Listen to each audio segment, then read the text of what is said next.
Hello time travelers! This video is about SDXL Turbo, super fast implementation of generating images with SDXL. Like I made this one, and that one.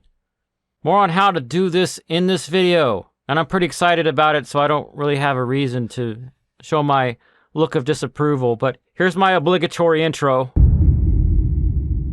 This is my look of disapproval. The first section in this video is about the models and where to download them to. This is the base SDXL Turbo model you can get on Hugging Face. And if you don't know how to download from here, sometimes you'll see a little down arrow next to the file, and if you don't, look for this where it says download it, like that. And I'm in my SDXL Stable Diffusion folder that I have set up here. I go to Models and then Stable Diffusion. And I like to have a separate subfolder so that when I am in Automatic1111, I can see SDXL at the top left corner, and I know I'm running my version of Automatic1111 that has SDXL in it. Because sometimes when you reload the console, it takes longer than SD 1.5, and it gets really frustrating if you get them mixed up. As you see, I've even organized them even further with subfolders. Like all my turbo models are in there, and realistic ones and artistic ones. You see in Automatic1111 says SDXL Turbo and then Socababes. So I'm in the command line inside of my folder for AI stuff, and if I cd into Stable Diffusion and do dir/a:/d, which is just show folders, directory listing of just showing folders. You see that I got Koya in there, I've got other stuff I played around with, and all my Stable Diffusion, different copies for different things. And if you don't know how to download Stable Diffusion to a separate folder so you can keep things separated, it's just your normal git pull command.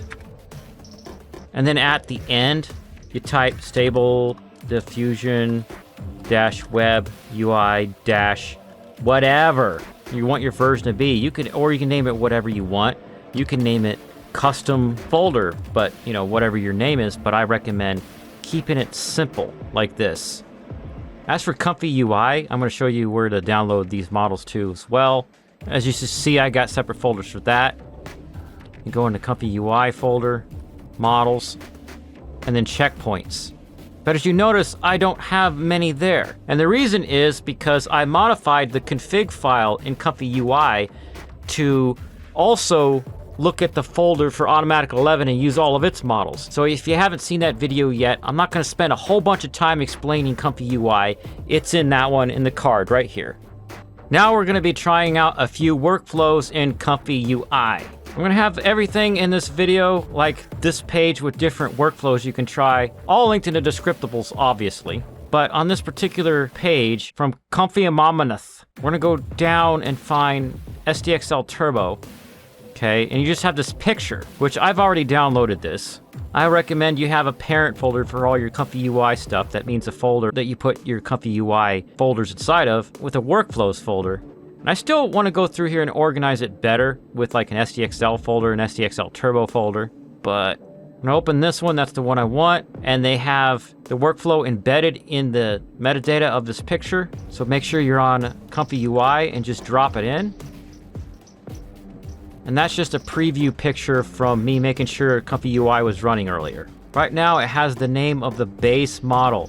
Now, something you're gonna remember when you drop in a workflow, whatever model was used to generate that image is right here.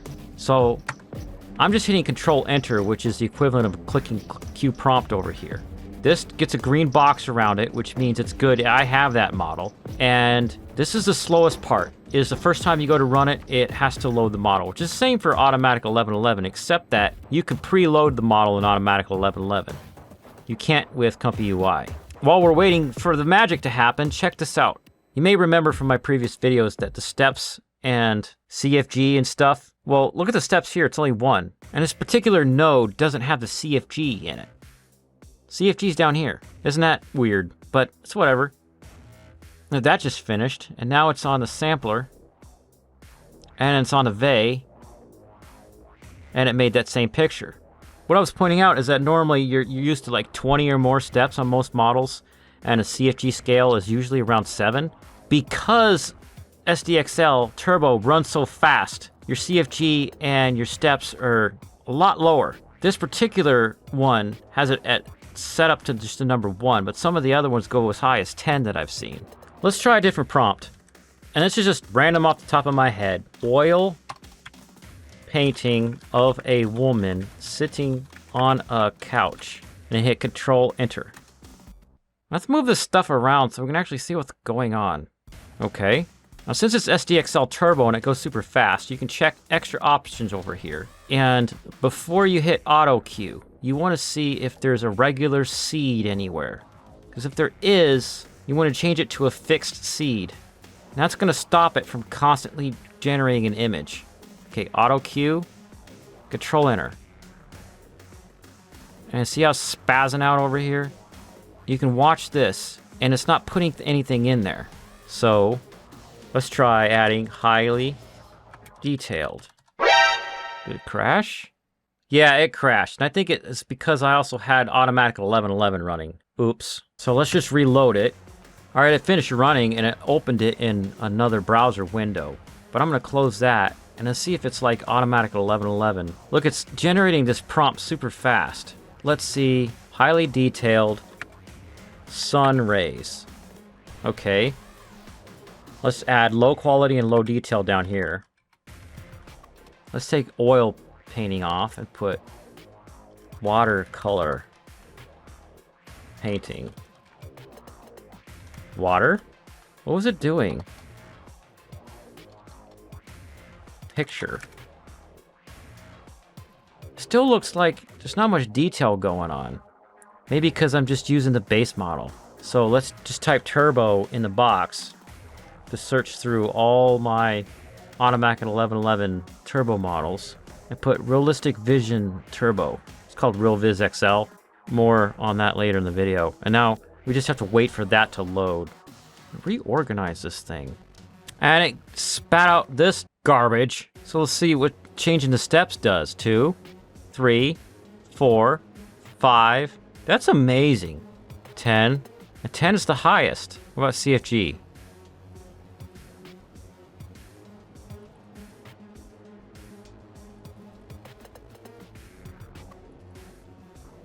It's not really fixing the quality. It's just allowing the AI to be more creative. Let's try a different sampler maybe. Okay, that's different. Let's put 768 by 768 down here, see if it does anything. So that increased the quality a whole bunch. Let's try 1024 by 1024. This is interesting because what you're seeing is the capabilities of this model combined with these things. And I just changed the sampler again. DPM++ 2M SDE. Oh, I see my typo for sun rays over here. What's really fun about doing it in here is that you can immediately see your prompt engineering results. Dramatic, scene, cinematic, LUTs, shot with red camera. Doesn't know what I'm talking about. Change the LUTs a little bit. I'm just typing in stuff that I've been actually doing in my videos for my skits recently. Oh, look at that. It's bringing her closer and getting more detailed for some reason.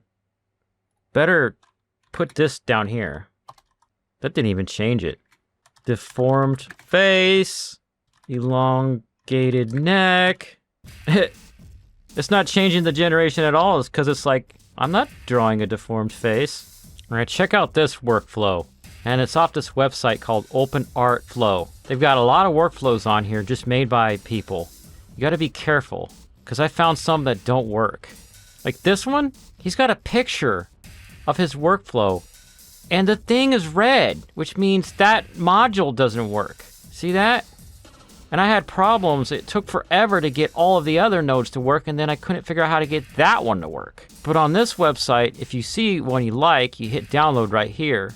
But I already have it downloaded. It's already there. And for those kind where it's a .json file, you have to hit the load button right here and then open the JSON file. You see, I've got all my nodes working. Again, my previous video about ComfyUI, I go over how to install nodes that your ComfyUI doesn't have. Let's try TurboVisionXL, another model on Civid AI. I need to go back over here and disable this one by turning off auto cue. See, this one's got the steps and the denoiser. This is a box for LoRa's, which is disabled. Here's your height and your width, your batch size, your CFG scale. I hate how stuff is just all over the freaking place. Let's just try taking the same prompt we made over here. Same negative prompt. Copy paste these things over. Hit Control Enter and just see what happens. So it's loading the model. So it started doing something right here. Zoom out. And it's getting stuck over here. So it's got an SD 1.5 checkpoint that I can't load. Photo movie reel. I don't have that. And I don't have any SD 1.5 models for it to find. Alright, this is me from the future actually trying to get this workflow working. And it's got models and all kinds of more work I still have to do in it. Like download this model, whatever it is, this LoRa, and these other LoRa's. I'm not doing that because today's focus is generating things quickly with SDXL Turbo. You could still play around with this and download these models to the correct folders and get it all set up and test it out if you want. Now we're going to try a live painting workflow, which is super fun to play around with. I got this page in the descriptables below, obviously. And check out this one that says SDXL Turbo Live Painting Workflow. We want that one. Here's an example where they're telling the UI with a paint box where certain colors go and it draws it. So right click it. I like to hit V just to go straight to the download menu. If you don't know what I'm talking about, all I did was hit save image as. Copy paste my path to my workflows. That's actually a good name. I'm gonna leave that. Go back to ComfyUI and get this live painting workflow, drop it in. Let's put this on Socababes this time. And in order to load the model, I actually had to hit Control Enter, which does the cue prompt for me.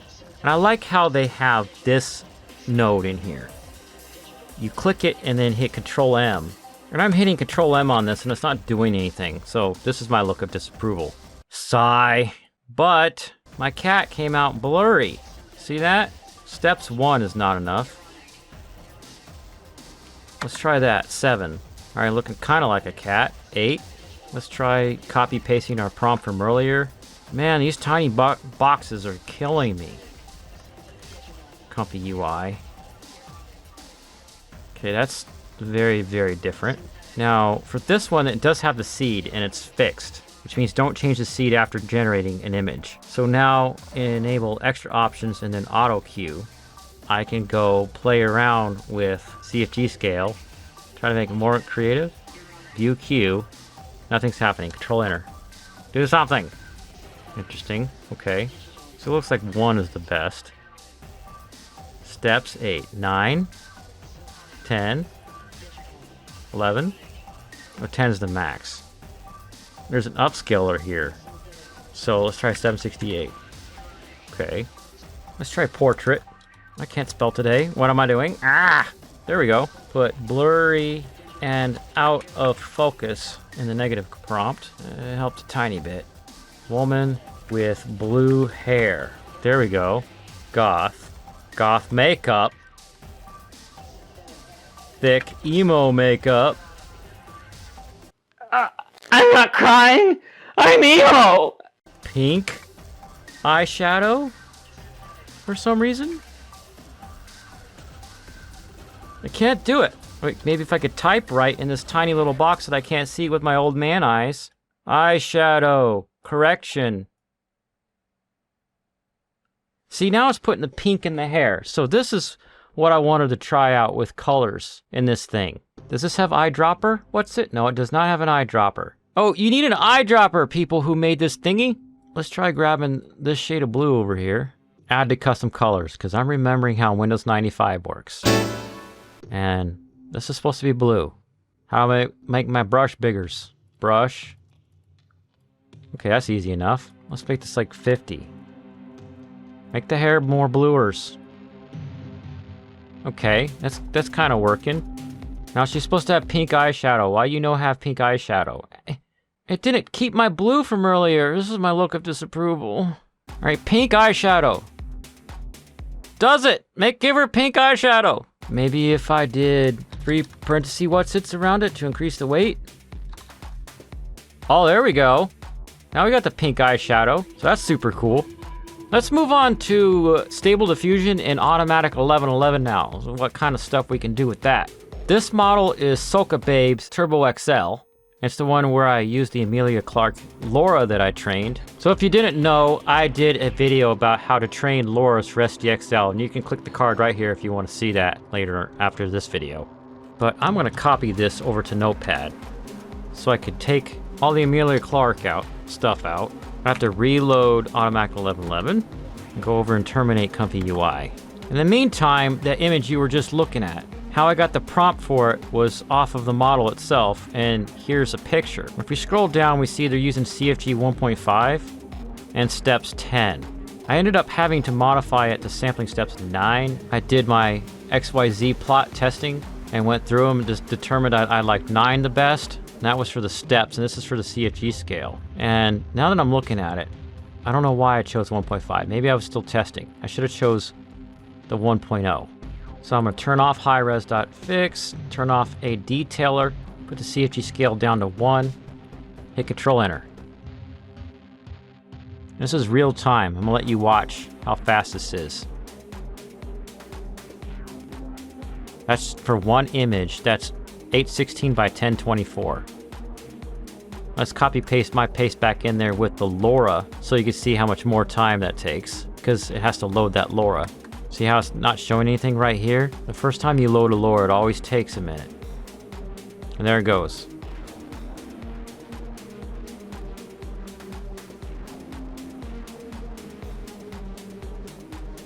Now the face could use some work, so enable a detailer, Control-Enter.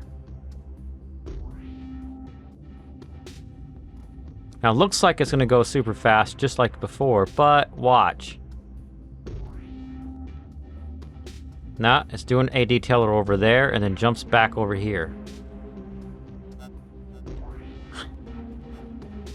And the scroll bar thing jumps all over the place for a detailer, but a detailer is amazing if you haven't seen it. I did a whole video on it and how it improves hands and faces, and I later discovered eyes, and you can click that video up here later if you want to check that out.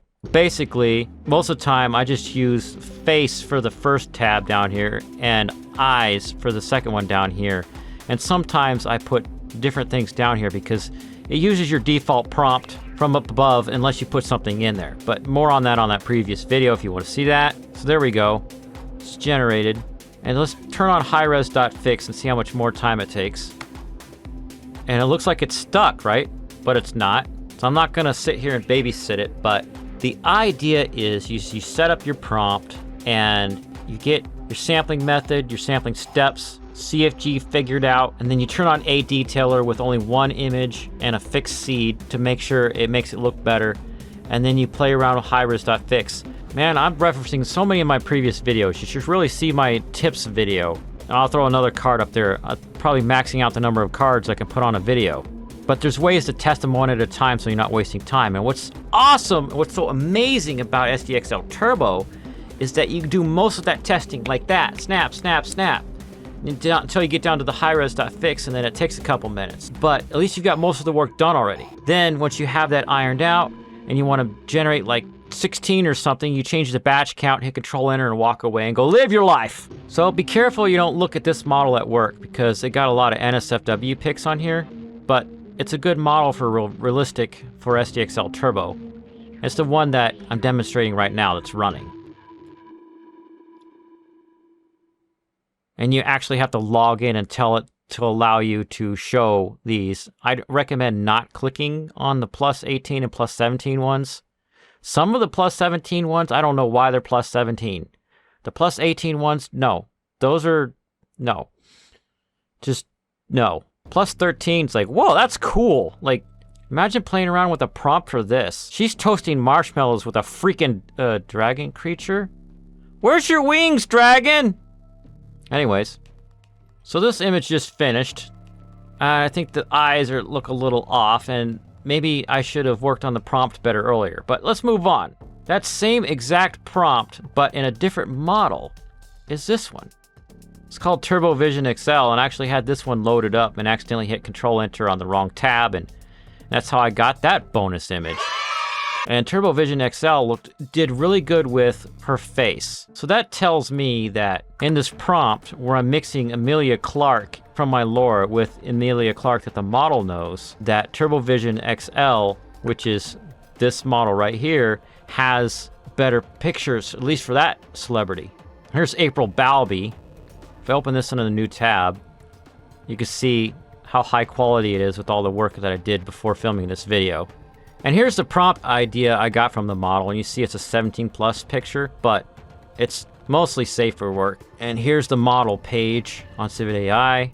They got a lot of interesting stuff here for you to work with. All right, so I just tried turning the Laura for her down to 0.7, which is what I normally do, and adding sitting in background and vanishing point up there. So let's see how it came out.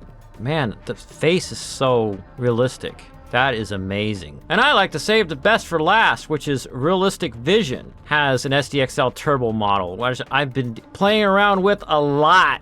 Open that in a new tab and zoom in on that. Check out that detail. And it's got like some film grain going on and everything. And it runs really fast too. I'll have it linked in the description, or you can just go to Civet AI and type RealVis, and then you'll see it right there, 3.0 plus turbo. And the regular version without the turbo is there if you need it. So that's it for this video. I actually saved my self-promo section for the very end, and because I had so much to talk about in this video about how fast SDXL is and some little quirks and things. But if you want to learn how to use Dream Booth, I've been studying it, but it's been pretty difficult because of all the videos I watch. People are very hard to understand, and the interface in Dream Booth has completely changed since the time that those people made those videos. And but once I figure it out, I will make a video. So make sure you're subscribed, and I'll see you in the next one. Here's some other videos you might want to watch. You know, here's whatever YouTube thinks is best, and here's a skit that I did with my son, because I do skits sometimes, and here's the subscribe button. And I'll look forward to talking to you guys later. All right, bye.